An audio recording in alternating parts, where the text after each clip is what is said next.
चोर केबे जीवन रे सत कुहेनी किंतु मनीष जन्म हो सारा परे सत कहवाई सबु बेले ही प्रेरणा दि जाए। हे भाई सत टिके कह तो आज्ञा सत नथिले दुनिया रे भात ही मिलबो नहीं तेणु सत ही कहया को पड़िबो। किंतु चोरी आमे काहेकि करबा ना बेले बेले मनीष भितर गोटे कुभावना गोटे कुप्रवृत्ति पशि आसे। ए शरीर को खटेकरी परिश्रम करी रोजगार करिया अपेक्षा आउ किए रोजगार करी थोई थिबो मु खाली जाई ताडू ने एसी खाई देबी आ कोन राति के हाथी जेंती मिलिबो सेही भावना। किंतु जेतबेले अमन भाई कहउतले तुमे टिके मुंड हलाउतलो कहलो ना मु जा चोरी करिनी। आज्ञा चिंता करंतु आपण माने जो आमे ए जगत को आसिले जगत रे आगुरु तयारी हेतला कोन गछ आमे निश्वास नौचंदी ना नहीं जगत रे आगुरु सबु अच्छी खरा आसूची वर्षा आसूची पवन आसूची पानी आसूची आमे सब अनुभव करूछन। ये चोरर डेफिनेशन को चोर भाबुची ता ना होची मुकुरु मुकुरु मुकुरु भाबुची। अरे जेमिति ये दुनिया रे सबु अच्छी सबु लोक आसिले किए कौन पानी ना पवन ना निया एगुड़ा कौन किए तैयारी करते भगवान को जिनस आसी लोक अनुभव करुछन ताकू तो उपभोग करुछन। जो गछ जंगल रे अछि ताकू कौन किए नगेइछि सेही जंगल गछरे जदि आंब होउछि पिजुली होउछि तुमे कौन जमा जाई खाउ न खाउछ तो काई खाउछ त कौन तुमे नगेइ देला कहले जेमिति अन्य किए नगेले भी से खाउछन सेमिति मो इच्छा हला मु जदि परिश्रम करिया पाई कोठी का घरे परिश्रम करियार व्यवस्था नाही परिश्रम करी किए थोई दो मु मोर आनी खाई देले सइला आ कोन आ सेटा तो मो धर्म आ कोन खाइबा बड़ी कर दउचंती आ से भावना ता भीतर आसिला कहला जे जे जा कर एटा को मु चोर बिली भाबिनी। किंतु तार कहला हाउ दुनिया रे नाटा काई आइला जदि कई चोर रहिबेनी तो ये नाटा काई आइला चोर हबो तेणु सबु बेले से चोरी करे।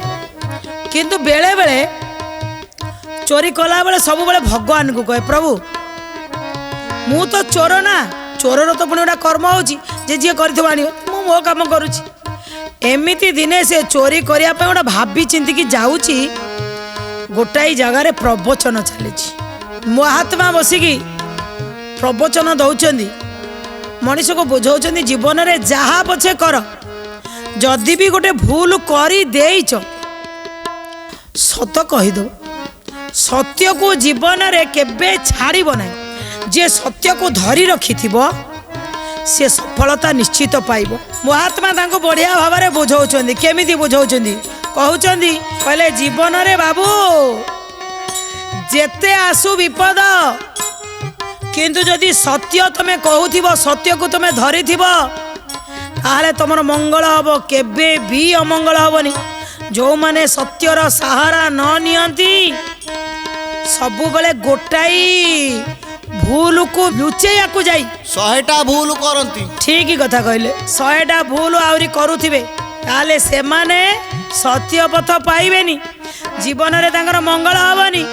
जीवन रे ये मनीष जन्म अमूल्य अमूल्य। अरे गाई गोरु छेली मेंढा घुसुरी नेकरी असरपारू नहीं झिटिपिटी नहीं अन्य माने कहीं कथा कहबार अधिकार नहीं आ तुमको पूरा भाबार अधिकार दिखाई कथा कहबार अधिकार दिखाई आ उपभोग करार अधिकार दिखाई हसबार अधिकार दिखाई ये सबू मिलगला तुम कहीं मिछ कह कहउछंती आज्ञा आजिकाली 75 भाग मिछ कहउछंती आज्ञा मो घरु बाहरिली केते मिछ सुनु सुनि आइले मो सीमा नाही आज्ञा। आ सुमन भाई जदि सत कथा कहि कि आमे पोड़ टिके खाइ परिया दुकान रु जदि पोड़ वाला दियंता पोड़ ताले मु सिना सत कहंती आ सत कहि कि जदि न दब मु काहे सत कहिमु चोरी करबी ना। अच्छा तार गला पोड़ खाया को इच्छा आई सत कहले मो पाखे पैसा नहीं पोड़ वाला दबनी मुझे लुचेक खाइबी ठीक अच्छे छाड़ तुम कथा यहीटा हो कि महात्मा कथा को शुणी से जो मुकुरु ठिया गला कहला अच्छा एमाने सब भल कथा कहते गोटे भल मार्गदर्शन दियंती आ कौन कहले कहले सत को कहले मंगल हम देखिया गोटे आंकर गोटे ट्रायल नबा मु गोटाई थर सत कहीकि देखे जदि मंगल हम ताले सत्य पथरे जीवा जदि अमंगल हैला हे ये माने मिछ कहते भाविबा ଏ କଥା ଭାବି ଭାବି ଭାବି ଭାବି ଘରକୁ ଆଇଲେ, ଆଉ ଚୋରି କରିବାକୁ ଗଲେନି। ଘରକୁ ଆଇଲେ ଘରଣୀକି କହିଲେ ଆଜି ଯାଉଥିଲି, ଆଜି ପର୍ଯ୍ୟନ୍ତ କିନ୍ତୁ ଘରଣୀକି ବି ସତ କଥା କହିନାହାନ୍ତି ଯେ ମୁଁ କୋଉଠି ଚୋରି କରିକି ଆଣେ ବୋଲି। ଘରଣୀକି କହିଛନ୍ତି ମୁଁ ଗୋଟେ ପାର୍ଟ ଟାଇମ୍ କରୁଛି, ଆଉ ଯେତେବେଳେ ଯାହା ଦରକାର ଯେମିତି ଘରଣୀକି ବି ସତ କହିନଥିଲେ। ଏଇଟା ତ ସତ କଥା, କାହିଁ ସତ କହିବ? ଘରଣୀ କେତେବେଳେ ସତ କଥା କହିବନି ସୁମନ ଭାଇ? ଅମର ଭାଇ ଶିଖେଇଲା, କହୁଛି ଘରଣୀକି ସତ କହିବନି, ସତ କହିଲେ ଖାଇବୁ ସବୁବେଳେ ଗାଳି। ସତ୍ୟ ପଥରେ ବସି କେମିତି ମିଛ କଥା କହିବା କଥା ନା ନା, ଘରଣୀ କି ସତ କଥା କହିବା କଥା ନୁହଁ। ଠିକ ଅଛି ଠିକ ଅଛି। ସିଏ କହିଲେ ତା ଘରଣୀ କି ସତ କହୁନଥିଲା। ଯୋଉଦିନ ଶୁଣିକି ଆସି ଆସି ବସିଲା, କହିଲା ଆଜି ମୁଁ ତତେ ଗୋଟେ ଭଲ କଥା କହିବି। କହିଲେ କାହିଁ ସବୁଦିନ କ'ଣ ମତେ ମନ୍ଦ କଥା କହୁଥିଲ? ନା ନାଇଁ ଯେ ମୁଁ ଆଜି ଯାଉଥିଲି, ବାଟରେ ଜଣେ ବାବା କହିଲେ ଯେ ସତ କହିବା କଥା। କହିଲେ ତମେ ମତେ କ'ଣ ଆଜି ଯାକେ କଥା ଲୁଚଉଥିଲ କି? ସେ କହିଲେ ହଁ ଟିକେ ଲୁଚେଇଥିଲି, ଆଉ ମୁଁ ଯେତିକି ମୋ ଜ୍ଞାନରେ ସ୍ତ୍ରୀ କି ସତ କଥା କହିଲେ ସବୁବେଳେ ସିଏ କମେଣ୍ଟ କରିବ ବୋଲି ମୁଁ ସେଇଥିପାଇଁ କହିନି। ଆଉ କହିଲେ କ'ଣ ନା ମୁଁ ଯେଉଁ ପଇସା ରୋଜଗାର କରେନି, ମୁଁ ଅନ୍ୟ ଲୋକଙ୍କ ଘରୁ ଚୋରି କରେ ନା। ଏ ମା ଇଲୋ ମା, ତମେ ଚୋରଟା। ହେଇ ସେଇ କଥା କହିବୁ ବୋଲି ମୁଁ କହୁନଥିଲି ତତେ? ଆରେ ସତ କଥା କହିଲି, ତୁ ଯଦି ଚୋର ମତେ କହିବୁ ମୁଁ ତତେ କାହିଁ ସତ କଥା କହିବି? ନାମ ନିଅ।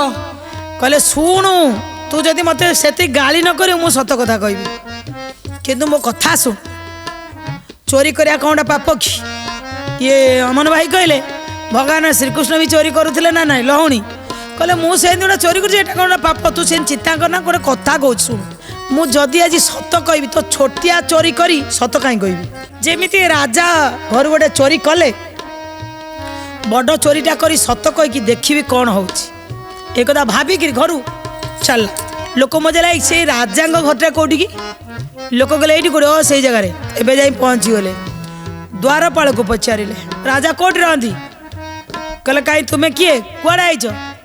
ନା ଚୋରି କରିବାକୁ। ଯେତେବେଳେ ଏ ଦ୍ୱାରପାଳକୁ କହିଦେଲେ ଚୋରି କରିବାକୁ ଆସିଛି, ଆଜ୍ଞା ଦ୍ୱାରପାଳ କ'ଣ ଭାବୁଥିବେ?